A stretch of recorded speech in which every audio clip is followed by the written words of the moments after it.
Well, good evening, everyone. Welcome to the House District 46B Candidate Forum. And it's a pleasure to see all of you here.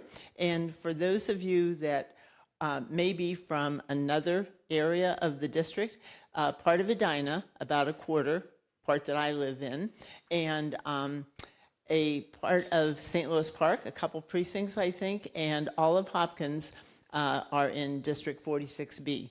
So it's wonderful to have you here, and just be reminded that you can start voting Friday, September 20th. It's early, and I was doing some postcarding, and in Texas, you can start voting October 21st, and you have to stop November 1st. So we have a long period of time to do early voting in Minnesota. Minnesota is a very good place to vote, I would say.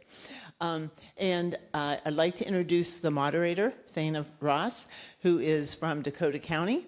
And thank you, Thana, for being here today. And also to thank all of our volunteers, our timers, question sorters, greeters, and so forth.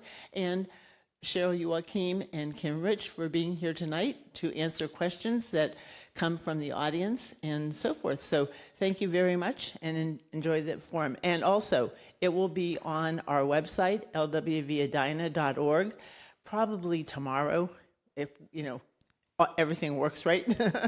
Okay, thank you.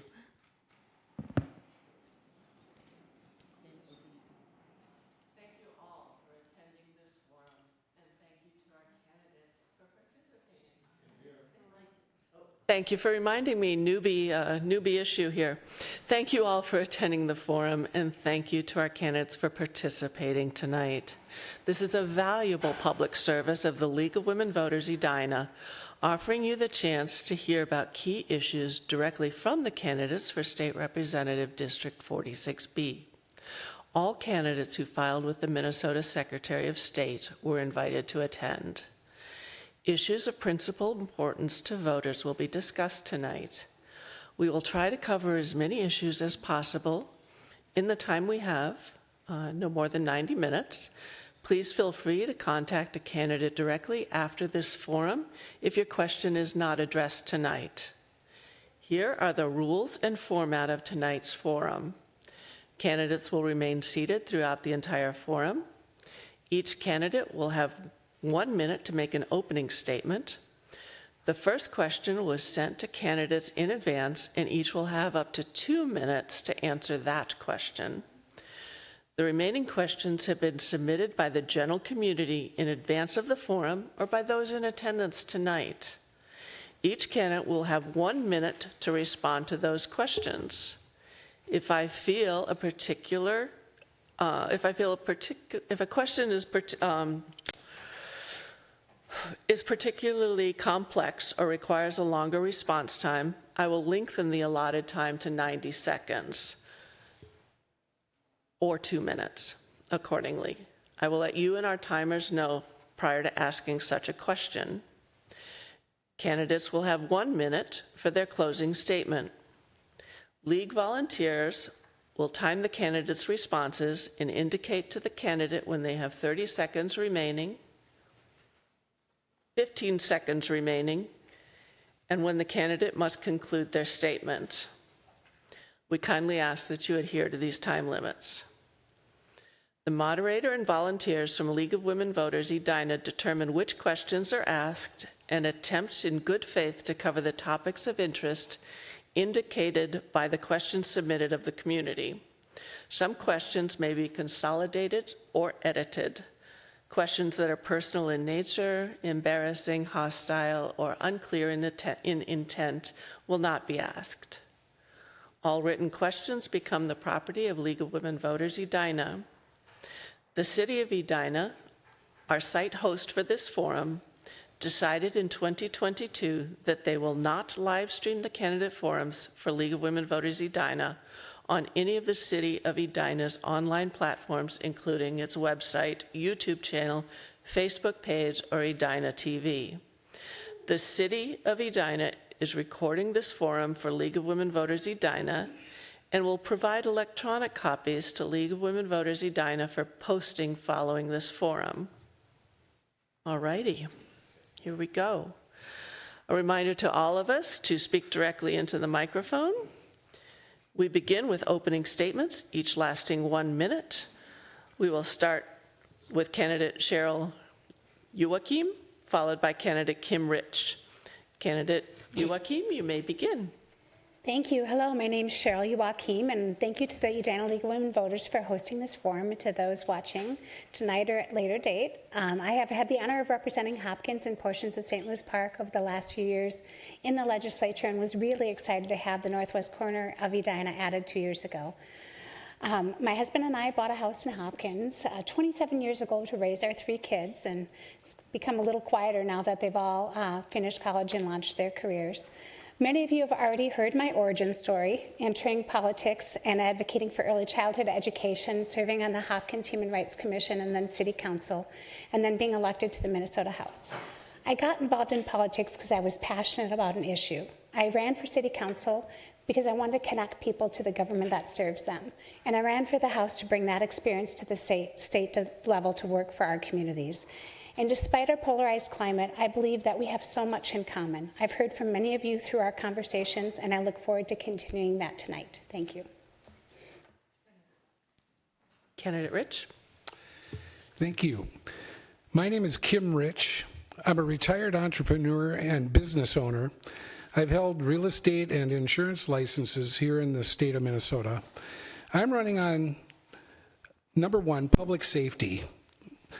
We need to get the police all the resources that they need to do their jobs. Number 2, education. We want to get more of the money that's budgeted for school districts into the classroom. And number 3, accountability for all the taxing and spending.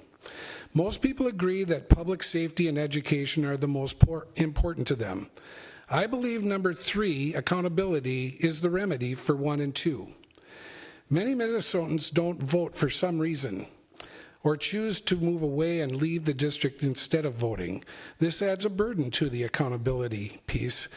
This is why I remind people that voting is the minimum obligation that we have in a country of we the people.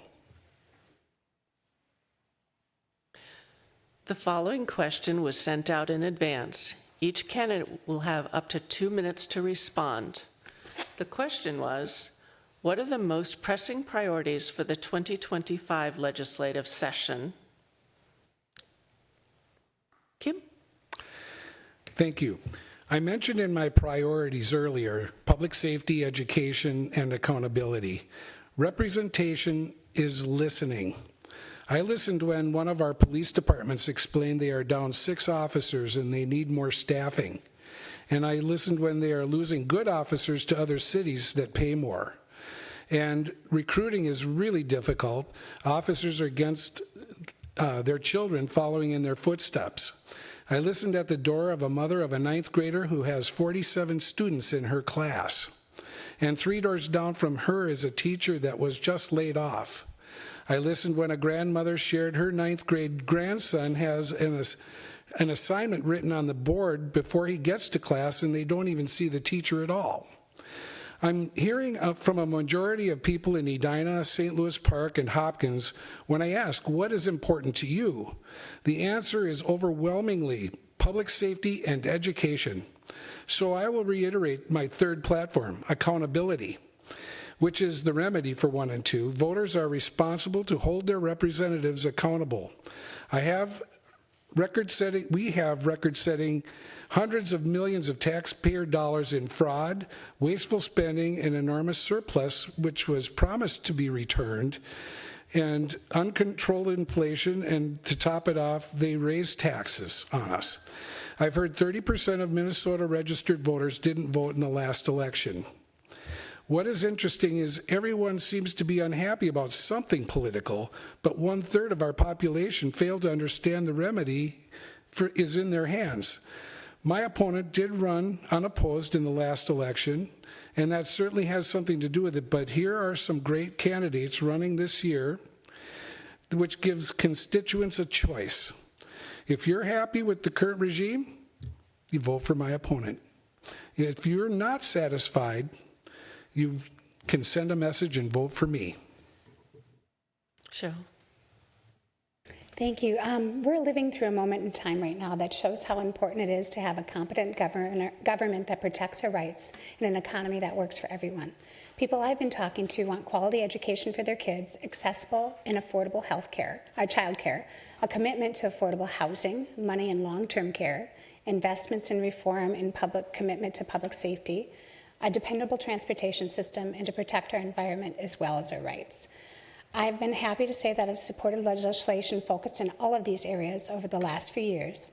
I'm particularly proud of the bills I've passed as the chief author with bipartisan support, including the Hometown Heroes Act that provides training and funds to our firefighters battling cancer, cardiac health diagnosis, and a bill that increased mental health care and access for our students, and an extension of the historic tax credit to invest in rehabbing all our old buildings. All of them had bipartisan support.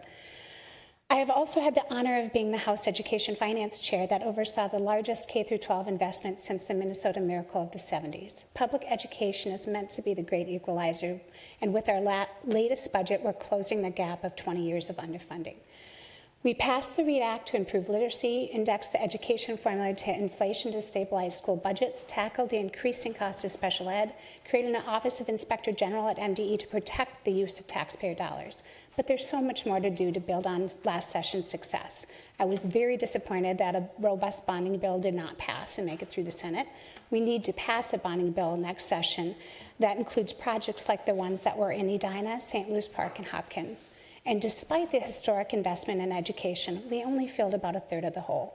We need to continue to invest in reducing class sizes by recruiting and retaining teachers, address chronic absenteeism, and provide schools the tools they need to educate our kids. And we need to continue investing in public safety by expanding programs that help recruit and retain police officers, enhance community policing, and support mental health partnerships. And we absolutely need to pass an inclusive ERA. Thank you. This is our first regular question submitted by the general community via email or during this forum. And like I said earlier, unless I inform you otherwise, candidates have 1 minute to answer the questions. In this case, I'm already going to stray from that. So 2 minutes for our timers. This is a compound question. What are your priorities for the state budget? And what would be your priorities for a bonding bill which did not get passed last session?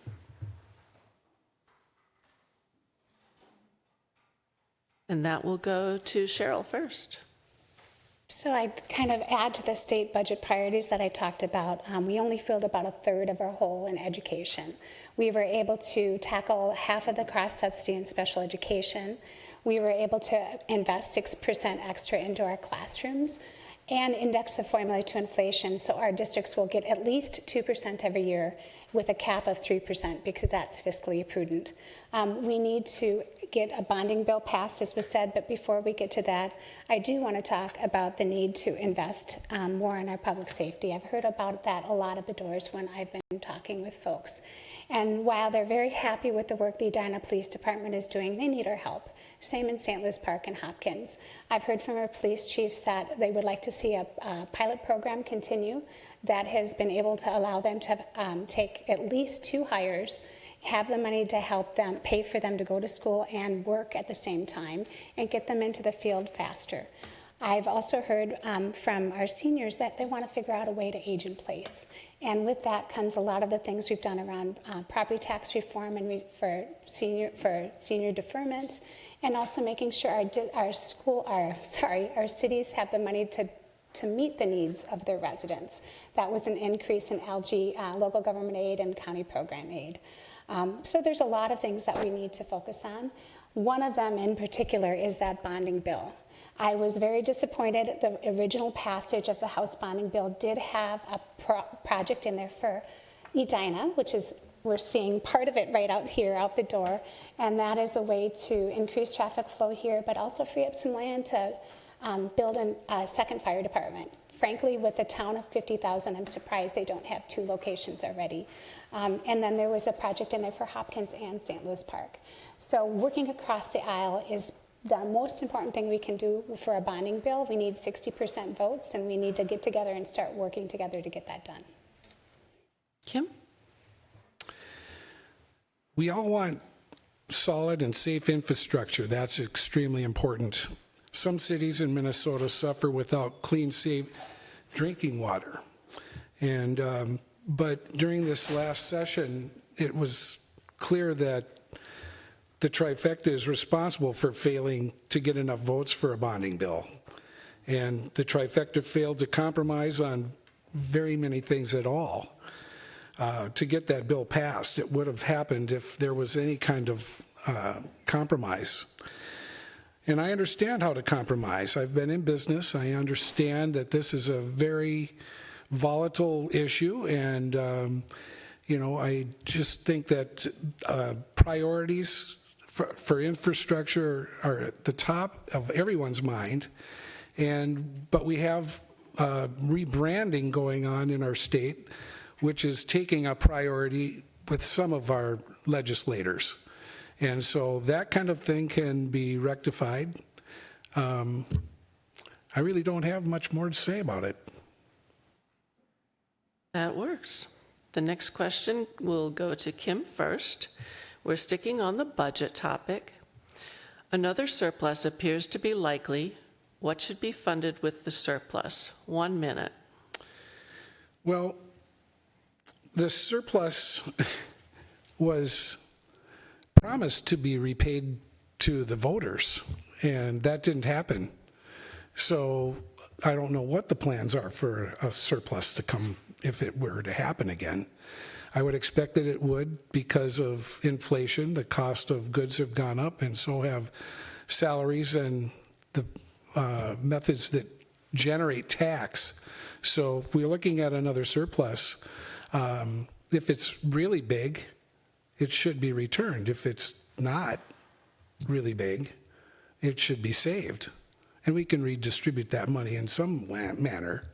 But it would have to be something that we negotiate and compromise with each other across the aisle. All right, Cheryl. Thank you. So first I'd have to see what the surplus entailed, how much of that was one-time money and how much of that was ongoing. In Minnesota, our Constitution requires us to have a balanced budget every 2 years. We're not like the federal government that can deficit spend.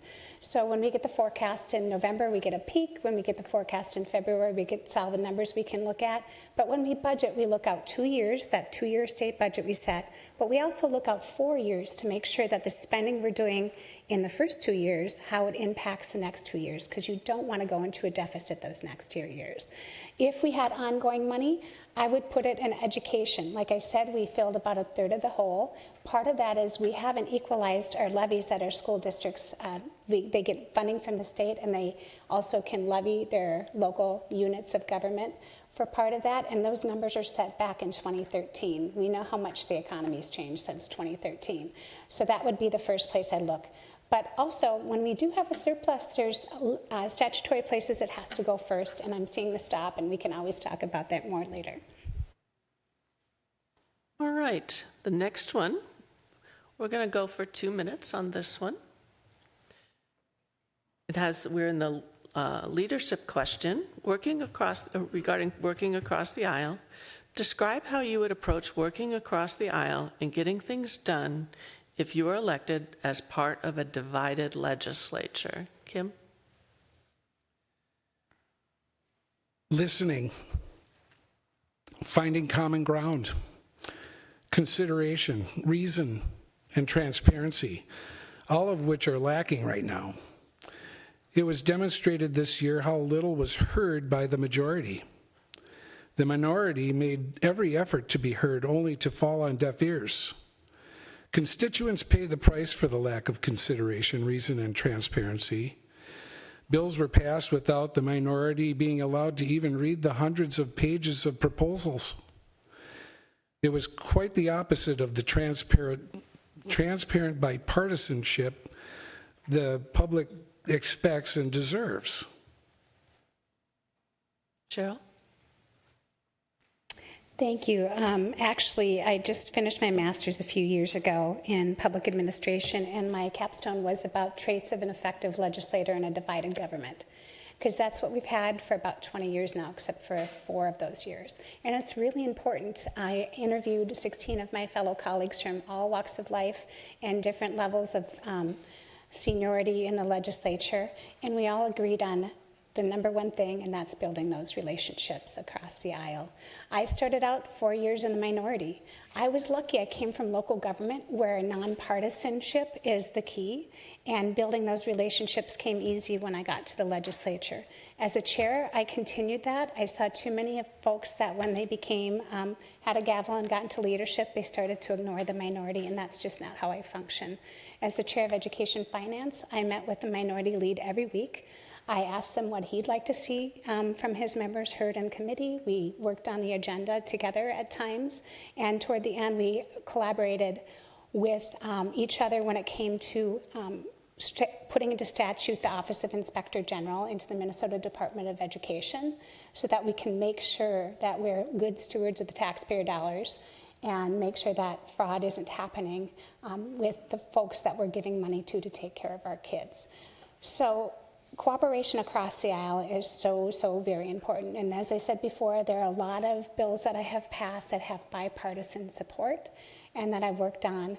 When I mentioned the Hometown Heroes Act, which is one thing that really sings to my heart and will for a very long time, I was the House author, and in the Senate it was a Republican author, and we worked together to get money for our firefighters.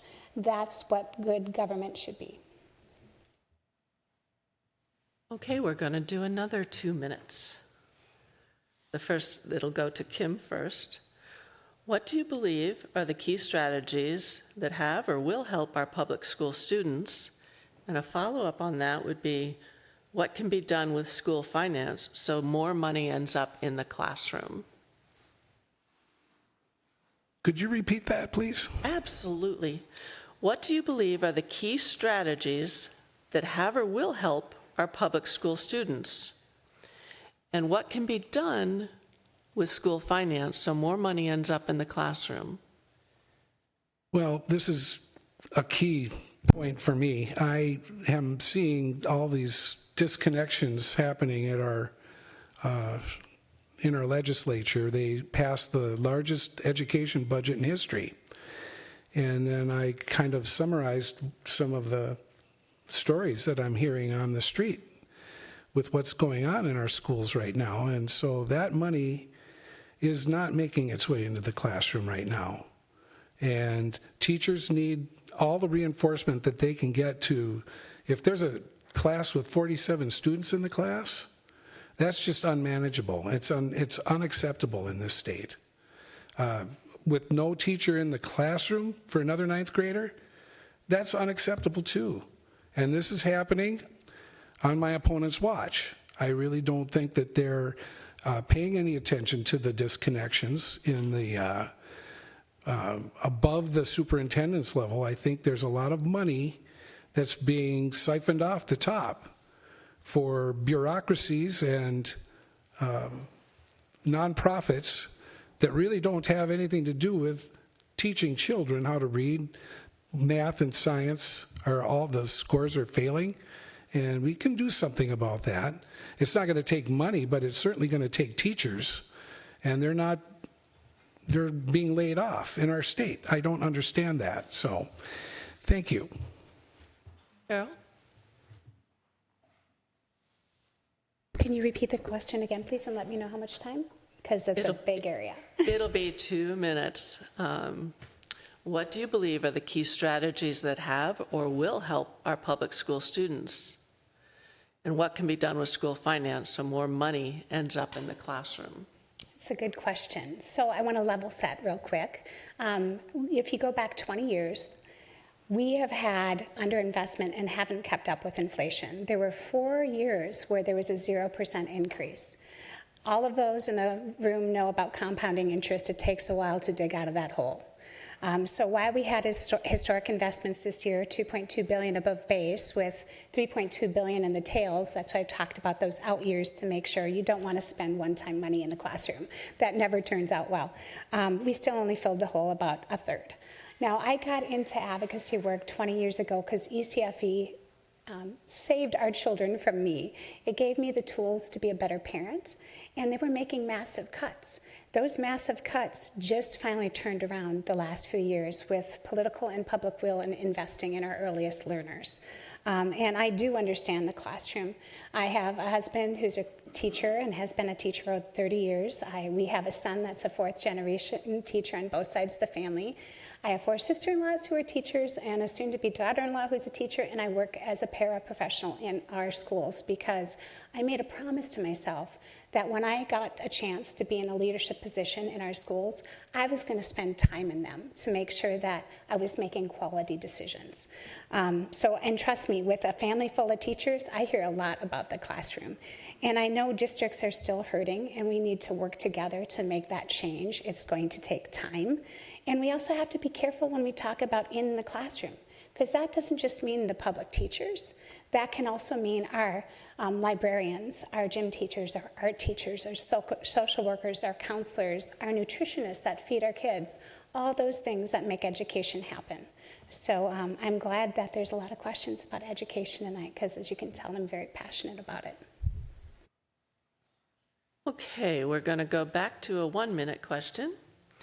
And we're sticking on education, but regarding private schools. We'll start with Cheryl. What are your views on vouchers for private or sectarian K-12 schools?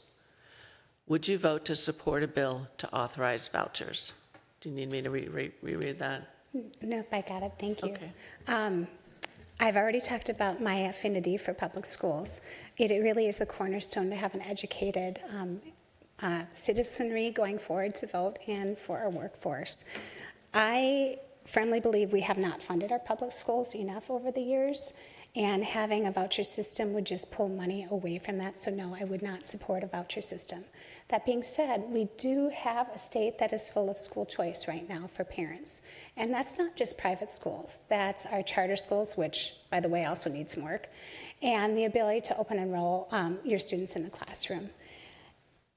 Bottom line, though, is very important for parents to be able to pick the best choice for their child and how they learn developmentally. But I'm sorry, I would not vote for school vouchers.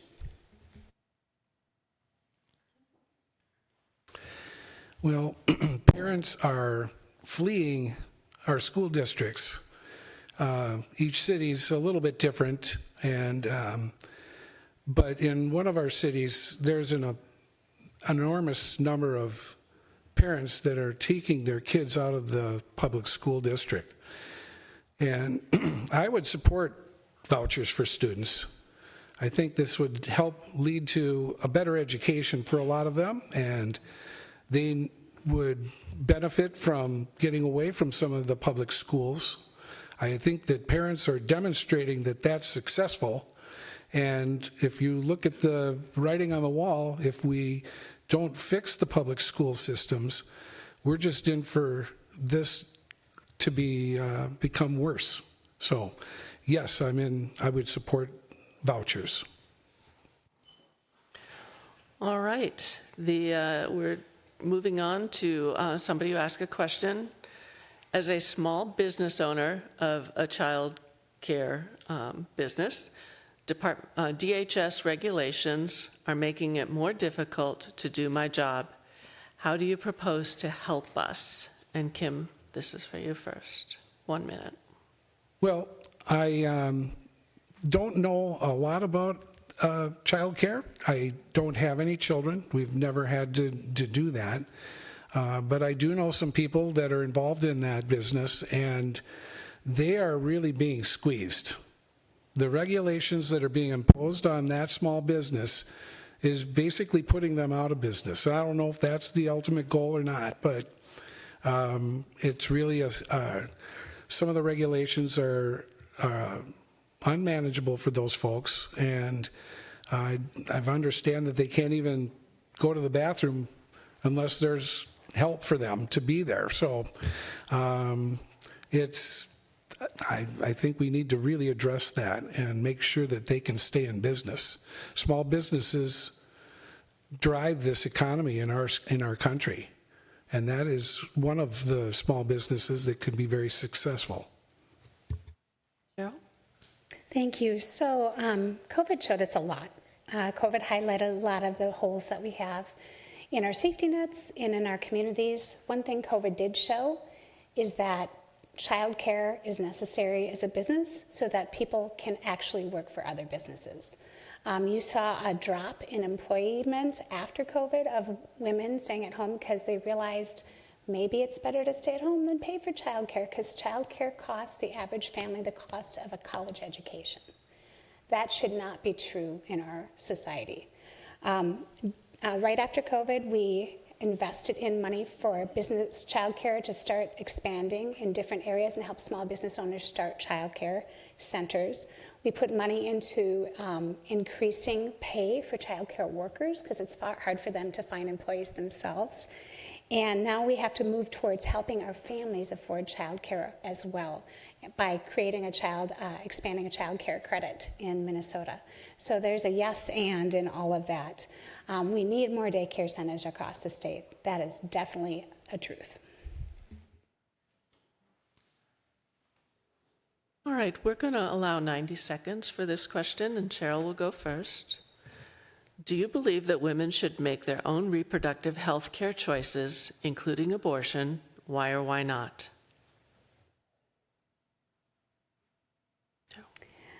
Yes, I do. We did make progress in this area last year. I firmly believe that women should be able to access reproductive care, and that they choose. That's their choice, and the care that includes everything from birth control to abortion. And I believe that we should be supporting an inclusive ERA that includes reproductive care, because we have seen in too many states what it looks like when that's not there. Because we made these decisions, we showed that I firmly believe we made these decisions because that decision should happen for that woman between herself and her doctor and her family. I have a daughter and a sister-in-law that are doctors and a departed aunt who was a labor and delivery nurse, and they really shared heartwarming and heartbreaking stories from their time in hospitals.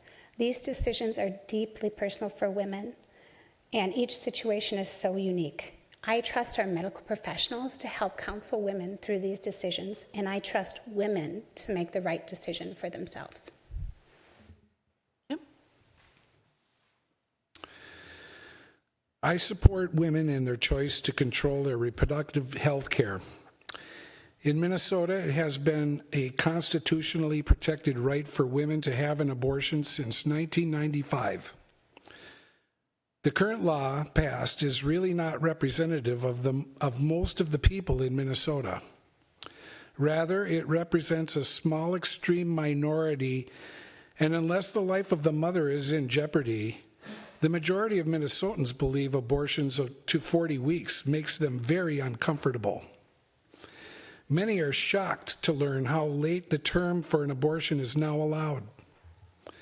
I believe the bill stopped funding several other popular choices for women that they once had. And I support fully funding all the choices that were once available to women on this issue.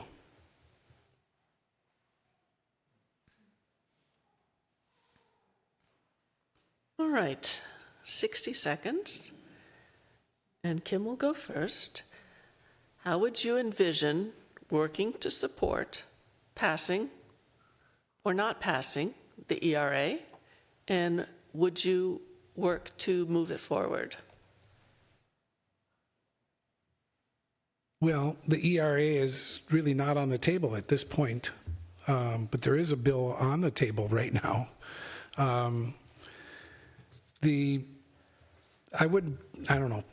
They're trying to micromanage the discrimination in this state. I don't see it nearly as much as some people claim that there is. And I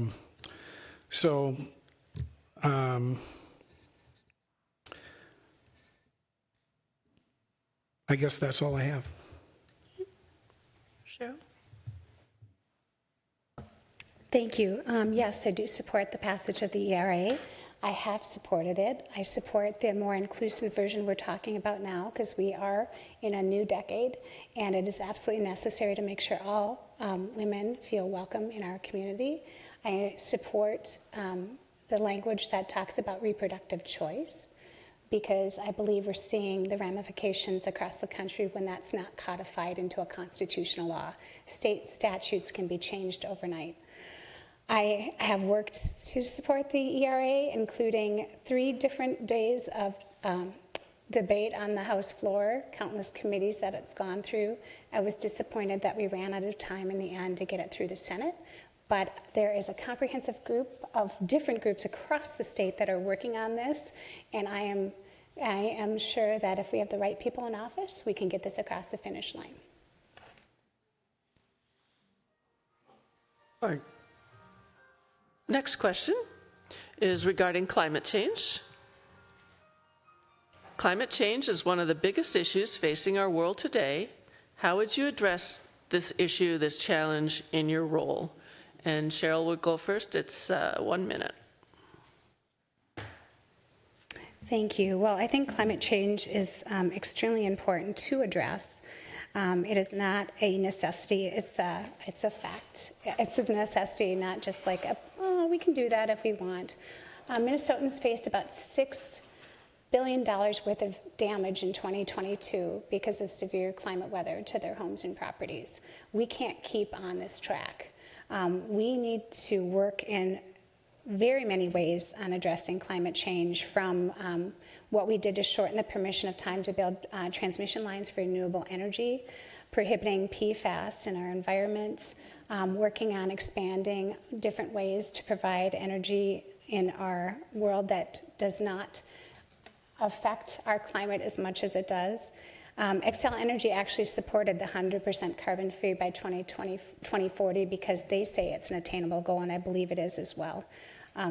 I've also supported a bill, carried a bill actually, that St. Louis Park brought to me, enabling cities, businesses in the city and residents to put renewable energy projects into their businesses with the help of city dollars and a loan. So there's a stop sign, and I fumbled through that. Sorry. Let you finish your sentence. Kim. Well, I was a sophomore in high school during the first Earth Day, and it turned into an Earth Week. And by the end of the week, my mother looked at me and asked me what was wrong.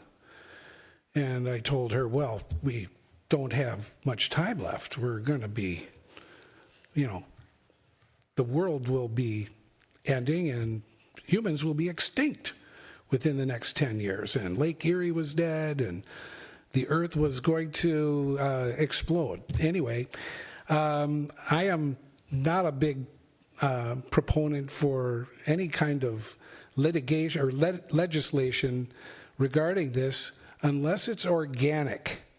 If there is some way for people to use energy and acquire energy, travel around, do the things they want to do without being inhibited and stopped from that, I would be for that. So I'm getting the stop sign here.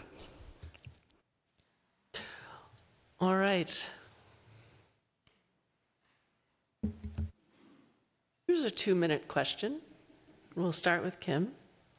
Which committees are you interested in serving on during the legislative session, and why? Well, the Education Finance Committee sounds like it might be a good one to be on. I have no experience in legislation, so I would be learning from as I go if I were to win this election. But I have a business background, and I know how to research and find where there's disconnections in a flow of money where it's intended to go somewhere and it's not making its way there. And so for that reason, that would be my first choice. I really believe that we need more effective management of the finance in education in order to stop the excessive spending and make sure that the kids are able to read and do math and science. Thank you. Joe? Thank you. I'm going to start out with a sports analogy. We had 3 kids that all played soccer. 2 of them played at the collegiate level, but as they were going through their time in the soccer field, they had coaches that advised them to be a ref, see the field from a different angle.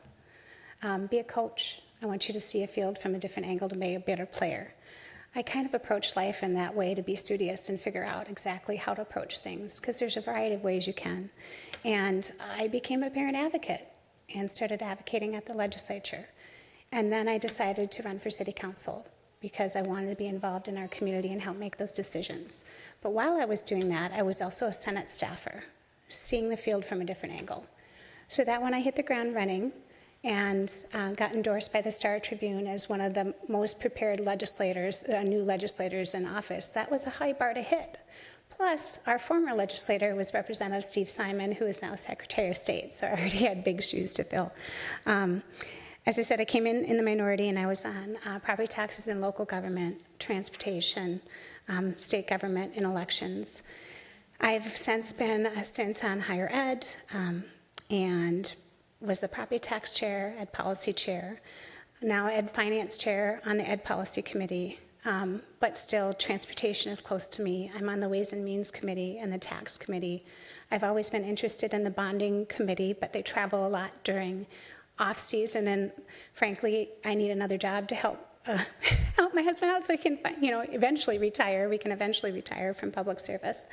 But there's nothing that I wouldn't be able to tackle, nothing that doesn't interest me at the different levels, to make sure that our communities have an advocate at the Capitol that really understands not only what they would like to see get done, but actually be able to get it done and work across the aisle and has a record of showing that they can do that. Thank you. I'm going to ask for 90 seconds for this one. I'm going to combine 2. How would you work to ensure the voices of all residents are involved in how you govern? And what is one thing that you would do as a legislator to fight discrimination and racism? And Cheryl goes first. It's really interesting that you combine those. I like that. So voices of the residents, since I started out in advocacy work, this is really important to me. That's why I make sure that I do a weekly update all the months I'm at the Capitol. I do community conversations every few weeks in our local library. I host a town hall with Representative Kraft and Senator Latz before session and after session. To my husband's chagrin, my cell phone number is on all the items that I hand out so people can get a hold of me at any time. And I think it's just really important, if you're going to represent the people, to be accessible. Even despite this really kind of tense and strange political climate, when maybe giving your cell phone out or letting people know where you live isn't the best thing to do, I think it's important for everyone to know where we come from. And one thing to fight discrimination, this is a tough one. I don't know if I can do it without getting teary-eyed. I am a firm believer of amplifying the voices of people that aren't always at the table. I have a lot of colleagues that are part of the BIPOC communities, so Black, Indigenous, people of color. We have a queer caucus. I feel like it's my job as that white suburban soccer mom to make sure that their voices are heard before mine. But my husband and I are also the parents of a gay child. And we are so proud of her as a doctor out in Denver, and would be proud if she was digging ditches somewhere. But it's become very apparent in this climate right now that he and I will have to fight for her rights until we're in the grave. Kim? Could you repeat that question, please? Sure. How would you work to ensure the voices of all residents are involved in how you govern? And what is one thing you would do as a legislator to fight discrimination and racism? Well, I've been trying to knock on every door in the district. I don't know if that's possible, but I do reach out to try to talk to people, and I'm telling them to reach out to me if they have any questions. That would never change if I were elected. We would have an open door for me to reach out to people, and they would hopefully reach out to me. So there's nothing but good that could happen from that. Discrimination, I don't know how to end discrimination. If anybody knew how to end discrimination, that would not exist anymore, but it happens. Not saying that it's good or right or wrong. I really don't feel discriminatory myself, and I'm not out looking for ways or examples where it's happening. So I know that there are certain critical things that are happening in our schools. There are the students are being taught right now regarding race, and they're really focusing on race as a thing. And I don't know if children really have that in their brains before somebody puts it in their brains.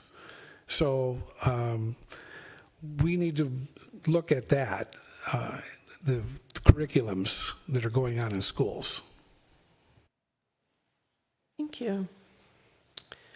And back to 60 seconds.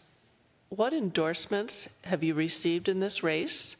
And what can those endorsements tell us about you, about your approach to leadership and how you would govern? And Kim? Well, I really don't have very many endorsements. I'm endorsed by the GOP here in Minnesota. And I've done a ride-along with the police department in Hopkins. I've met with the Rotary clubs in Edina and in St. Louis Park, trying to introduce myself to everyone. I really haven't had much time. I filed to run for office on the second of the last day before the deadline. And so we've been running behind the 8 ball since then, but it's been an exciting endeavor. I look forward to meeting with anyone that would reach out to me for an endorsement.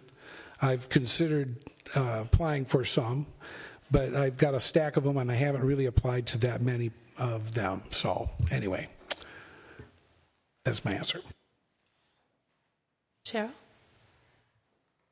Thank you. Well, the number one endorsement that matters the most is your endorsement as folks that are at the ballot box, and that means a lot to me. There are a lot of community members that endorse me, but if you want to talk about organizations, you can look at my website and see the organizations that support me, and that's usually pretty reflective of the folks that I have worked with over the years. I have the Minnesota Professional Firefighters Association endorsement from our work together on the Hometown Heroes Act, and that was really about making sure those firefighters were there to be able to tell their stories. I have the endorsement of LWV, the folks that construct buildings all over our state and work on road projects. I have the endorsement of Education Minnesota because I think that voice of 80,000 teachers in Minnesota is very important. I have the endorsement of the Minnesota Nurses Association because I want to take care of the people that take care of us at some of our worst moments in our lives. And there's a longer list, I won't go on, but I really would like your endorsement on November 5th at the ballot box. This is the last question I have before we get to our closing statements. As a member of the legislature, what measures, if any, would you support to reinforce or ensure voter confidence in our elections? Cheryl? Thank you. Well, one way we can do it is electing wonderful secretaries of state like Steve Simon, who makes sure that every vote that's eligible gets counted and counts. We have a very great system here about checks and balances in our elections. We still have paper ballots that can be tracked. We have an accessible way for people to register to vote, either beforehand with their valid ID, getting on the voter rolls, making sure that people that might change their address, like my parents, we're moving them out of their house of 51 years by October 10th, and we're having that discussion of whether or not somebody that's in the building can vouch at their new address and how that's going to work. because it's important that those voices are heard at our ballot box. There's always room for improvement, and we've had measures to make sure that our cities have the tools that they need to count those votes and to make sure they're doing the cross-checking, because you know what? It's our local units of governments and your friends and neighbors that are our election judges, and we want to make sure that they have the tools they need to do their work. Kim? I understand a lack of confidence. Many are surprised to learn that someone stepped up in our district when I introduced myself as a candidate. 30% of Minnesota registered voters didn't vote in the last election. And that's a very interesting statistic. I don't know why there is that little bit of confidence. It's really disturbing. There may be a lack of confidence because there's no proof of citizenship required to vote. And they think that there's no way that their vote will count. I don't know, should we just accept everyone's word for it anymore? Maybe there should be another provision. We need to see a larger turnout in order to know for sure. This brings us to our 1-minute closing statements. Candidate Rich, you may begin. I've called myself an independent most of my life, although looking back, I guess I really am a Republican who would split his ticket once in a while. Ironically, during a tour of the Georgia State Capitol, while looking at one of my 3 big regrets, Jimmy Carter, I was on a call with a Minnesota Republican asking me to run for 46B because my opponent was running unopposed again.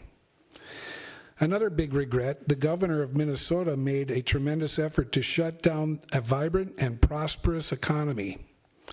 That economy created a great surplus. My opponent and the Democrat Party followed in lockstep to campaign on returning the surplus to all the taxpayers. But that didn't happen. The surplus became leverage for Democrats to spend at will and buy votes. Accountability should take its natural course to inspire those who can see and understand this and vote to help eliminate the current trifecta. Candidate Youakim?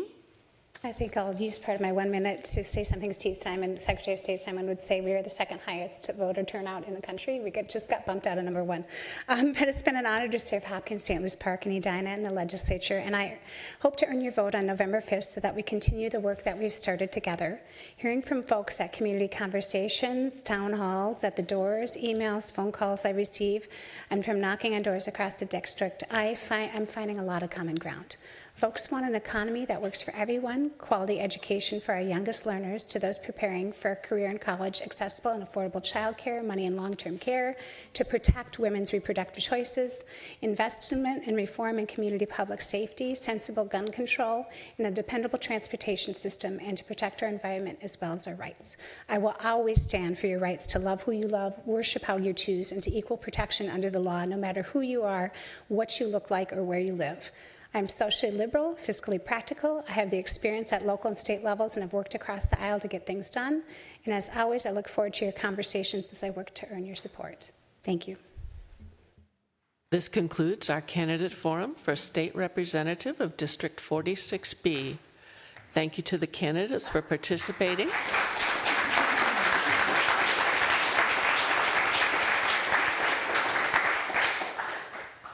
Thank you to the candidates for participating in this valuable forum and for your willingness to participate in the democratic process by running for public office.